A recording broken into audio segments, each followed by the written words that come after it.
الحمدللہ وحدہ لا شریک لہ والصلاة والسلام علی من لا نبی بعد۔ پارہ نمبر 8۔ مشرکین رسول اکرم صلی اللہ علیہ وسلم سے اپنی پسند اور مرضی کے معجزات طلب کرتے، استہزاء کرتے، مذاق اڑاتے، تو اللہ تعالیٰ نے اپنے پیغمبر کو تسلی دی ہے کہ ہر نبی کے کچھ دشمن ہوتے ہیں جو پیغمبر کے خلاف سازشیں کرتے ہیں، نبی کے راستے میں رکاوٹیں ڈالتے ہیں، یہ آپ کے ساتھ بھی ہے، لہٰذا آپ دل بڑا رکھیں اور ان حماقتوں کی مذاق اڑانے کی پرواہ نہ فرمائیں آپ۔ اللہ تعالیٰ نے اعمال کی جزا اور سزا کو بیان فرمایا ہے۔ اچھا عمل ہے اللہ اچھی جزا دیں گے، کوئی برا عمل کرتا ہے اس پر بری جزا دیں گے۔ اچھے عمل پر بری سزا نہیں ہے اور برے عمل پر اچھی جزا نہیں ہے، ایک ترتیب سمجھائی ہے۔ پھر اللہ تعالیٰ نے اس بارے میں آگے مشرکین کی چند ایک حماقتوں اور بیوقوفیوں کا ذکر کیا ہے۔ اللہ تعالیٰ کے ساتھ اللہ کے غیر کو شریک کرنا بہت بڑی بیوقوفی ہے۔ پھر بیٹیوں کو قتل کرنا بہت بڑی بیوقوفی ہے۔ نسل اس سے چلتی ہے، اللہ تعالیٰ کی رحمت ہے، اس مساہرت کے رشتے قائم ہوتے ہیں۔ اگر یہ بیٹیاں نہ ہوتی تم کیسے پیدا ہوتے، آگے اولاد کیسے چلتی، کسی کی بیٹی نہ ہو تمہارے بیٹے کا نکاح نہیں ہوگا، تو یہ بہت بڑی حماقت ہے ان کی، اللہ تعالیٰ نے اس کو بیان فرمایا۔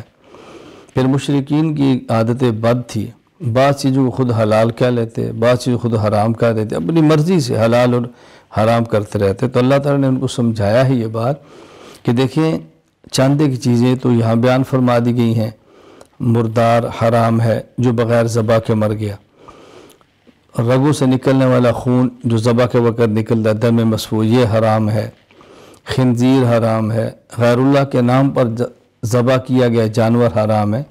یہ چار بطور مثال کے ہیں، ورنہ اس کے علاوہ بھی حدیث میں جانوروں کا ذکر ہے جو کہ حرام ہیں۔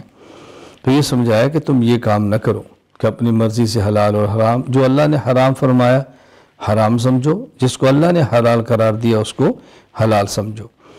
پھر یہود کے بارے میں فرمایا کہ ان کی سرکشی، ان کی طغیانی اور ان کی نافرمانیوں کی وجہ سے اللہ تعالیٰ نے بعض چیزیں حلال تھیں اور ان پر حرام فرما دی کہ یہ چیزیں تم پر حرام ہیں۔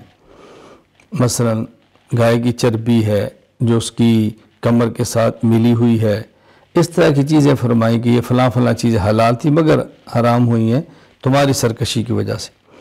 اگر اللہ تعالیٰ نے 10 خاص وصیتیں فرمائی ہیں، 10 خاص چیزوں کا حکم دیا ہے کہ ان کا بہت زیادہ خیال کرنا۔ نمبر 1 اللہ تعالیٰ کی عبادت کرنا، اللہ کے ساتھ کسی کو شریک نہ کرنا، اللہ تعالیٰ کے ساتھ کسی کو شریک نہ ٹھہرانا۔ نمبر 2 والدین کے ساتھ حسن سلوک کرنا، ادب کرنا، احترام کرنا۔ نمبر 3 اپنی اولاد کو قتل نہ کرنا، خدشہ ہے رزق کہاں سے ملے گا، کھائیں گے کہاں سے، رزق تو ہم نے دینا ہے اللہ تعالیٰ نے۔ بے حیائی اور ہر قسم کے برے کام سے بچنا، اور ویسے بھی کسی آدمی کو ناحق قتل نہ کرنا۔ یتیم بچوں کے مال میں بطور خاص ناجائز تصرف نہ کرنا کہ ان کے سر پہ کوئی نہیں تو منمانی کر لو۔ ناپ تول میں کمی نہ کرنا، عدل و انصاف کرنا، اللہ کے عہد کو پورا کرنا، اور صرف صراط مستقیم پر چلنا۔ یہ 10 خاص وصیتیں فرمائی ہیں کہ ان کا بہت زیادہ خیال کرنا۔ پھر اللہ تعالیٰ نے اسی بارے میں 2 بہت بڑی نعمتوں کا ذکر فرمایا ہے۔ نمبر 1 قرآن کریم دائمی، ابدی اور ہمیشہ کا معجزہ ہے، ہمیشہ کا معجزہ ہے، یہ اللہ کی بہت بڑی نعمت ہے۔ پھر اللہ تعالیٰ نے انسان کو عظمت دی ہے، انسان کو عزت دی ہے، یہ اللہ تعالیٰ کی بہت بڑی نعمت ہے۔ اور بھائی چارہ قائم کیا ہے، رشتے قائم کیے ہیں، خدا کی بہت بڑی نعمت ہے۔ تو اللہ تعالیٰ نے ایک بہت بڑی نعمتیں ذکر فرمائیں کہ اس کا شکر کرو۔ نمبر 1 قرآن کریم تمہیں دیا ہے جو بہت بڑی نعمت ہے۔ نمبر 2 انسانیت کی عظمت عزت دی ہے، تمہارے لیے بہت بڑی نعمت ہے۔ بھائی چارے کا بیان ہے جو کہ بہت بڑی نعمت ہے۔ پھر یہ بات سمجھائی کہ دیکھو شیطان تمہارا دشمن ہے، اس کے کچھ خاص اہداف اور ٹارگٹ ہے، اس کو سمجھو۔ ایک اس کا بہت بڑا ہدف یہ ہے بے حیائی پھیلاؤ۔ بے حیائی کہاں سے ہے؟ انسان کو ننگا کرو، اس سے بے حیائی پھیلتی ہے۔ لہذا تم اپنے لباس کا بہت زیادہ خیال کرو، لباس کا بہت زیادہ خیال کرو۔ اس لیے ہمیں مصنون لباس پہننے کا خیال کرنا چاہیے۔ خواتین کو پردے کا بہت خیال کرنا چاہیے، اپنے جسم کو پردے کے اندر چھپا کے رکھیں، محفوظ رکھیں، اس کا بہت زیادہ خیال کریں۔ مشرکین کے بعض اعمال بد اور قبیح اعمال کا ذکر کیا ہے، اور ایسے عجیب لوگ ہیں طواف ننگا کرتے ہیں اور کہتے ہیں اس کا اللہ نے ہمیں حکم دیا ہے۔ یہ بے حیائی کے کام کہ اللہ کیسے حکم دے سکتے ہیں؟ یہ بہت بڑی ان کی گندی عادت تھی۔ پھر اللہ تعالیٰ نے دین کے بارے میں فرمایا کہ دیکھو یہ ایسا بہترین دین ہے کہ اس چیز کا حکم دیا گیا ہے اس دین میں جو انسان کے اختیار میں ہے، وسعت سے باہر نہیں ہے۔ لا نکلف نفسا الا وسعها، ہمت سے جو بڑھ جائے اس کا اللہ حکم ہی نہیں دیتے، جو برداشت کر سکے اللہ تعالیٰ اسی کا حکم دیتے ہیں۔ ایک ہے کسی چیز کا ناممکن ہونا، برداشت سے باہر ہونا، اور ایک ہے کسی چیز کا مشکل ہونا۔ شریعت کا کوئی حکم ناممکن اور برداشت سے باہر نہیں ہے، ہاں البتہ کچھ مشکل ہوتا ہے، تبھی تو عمل کرنے پہ اللہ تعالیٰ اجر عطا فرماتے ہیں۔ پھر اللہ تعالیٰ نے اس سورہ اعراف میں ذکر فرمایا، ایک طرف جنت والے ہیں، ایک طرف جہنم والے ہیں، درمیان میں ایک دیوار ہے جس کا نام اعراف ہے۔ جنت والے جہنم والوں سے کہتے ہیں اللہ نے ہمارے ساتھ جو وعدہ کیا سچا تھا، ہمیں پا لیا، تمہارے ساتھ جو وعدہ جہنم کا تھا دیکھو تمہیں بھی مل گیا ہے۔ اب یہ اعراف والے ہیں جن کے اعمال نیک اور بد برابر ہیں، یہ کچھ عرصہ اعراف پر رہیں گے جنت اور جہنم کے درمیان، بالآخر اللہ تعالیٰ ان کو بھی جنت میں داخل فرما دیں گے۔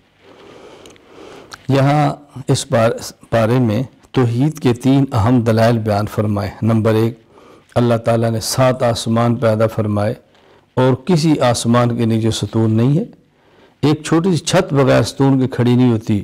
اللہ کریم نے کتنا بڑا قادر مطلق نے آسمان، پھر اوپر دوسرا، پھر تیسرا، پھر چوتھا، پھر 5واں، پھر 6واں اور 7واں، 7 آسمان بغیر ستون کے پیدا فرمائے۔ کتنی بڑی خدا کی طاقت ہے۔ نمبر 2، اللہ تعالیٰ کہ عرش کی وسعت کتنی زیادہ ہے، یعنی آسمان پھر اوپر عرش دیکھیں کتنی اس کی وسعت ہے، وسعتوں والا عرش ہے اور بغیر سہارے کے ہے، بغیر ستونوں کے ہے۔ اور اللہ تعالیٰ نے پھر سورج اور چاند کی تخلیق بتائی، سورج کیسے پیدا فرمایا، چاند کیسے فرمایا، کتنی بڑی یہ مخلوق ہے۔ اللہ تعالیٰ اپنی قدرت اور اپنی طاقت سے اس کو چلا رہے ہیں۔ بس یہاں ایک بات ذہن نشین فرما دیں، جہاں بھی قرآن کریم میں اللہ تعالیٰ کے عرش پر مستوی ہونے کا ذکر ہے، اس کا معنی ہرگز یہ نہیں ہے کہ اللہ تعالیٰ اپنی ذات کے اعتبار سے عرش پر بیٹھے ہیں یا عرش پر قائم ہیں۔ یہ اللہ تعالیٰ ایک صفت ہے جس کو اللہ تعالیٰ ہی جانتے ہیں اور ہم اس کا معنی صحیح ادا نہیں کر سکتے۔ بس اتنا ذہن میں رکھنا چاہیے کہ اللہ تعالیٰ عرش پر مستوی ہے۔ ہاں البتہ ہمارے بعض علماء نے سمجھانے کے لیے فرمایا ہے کہ مستوی علی العرش کا معنی ہے کہ اللہ تعالیٰ عرش پر غالب ہیں، اللہ تعالیٰ کا امر عرش پر ہے، اللہ تعالیٰ غالب ہے عرش پر بھی۔ یہاں پھر اللہ تعالیٰ نے 6 انبیاء علیہ السلام کے قصے بیان فرمائے، حکمتیں بیان فرمائیں، عبرتیں بیان فرمائی۔ وہ 6 انبیاء کون سے ہیں؟ حضرت نوح علیہ السلام، حضرت ہود علیہ السلام، حضرت صالح علیہ السلام، حضرت لوط علیہ السلام، حضرت شعیب علیہ السلام اور حضرت موسیٰ علیہ السلام۔ ان کا اللہ تعالیٰ نے ذکر فرمایا ہے۔ اللہ تعالیٰ ہمیں شرک سے بچنے کی، توحید اختیار کرنے کی توفیق دے، بری عادات سے بچنے کی، اچھی عادات اختیار کرنے کی توفیق دے، اہل باطل سے دور رہنے، اہل حق کے ساتھ چلنے کی توفیق عطا فرمائے۔ وآخر دعوانا ان الحمد للہ رب العالمین۔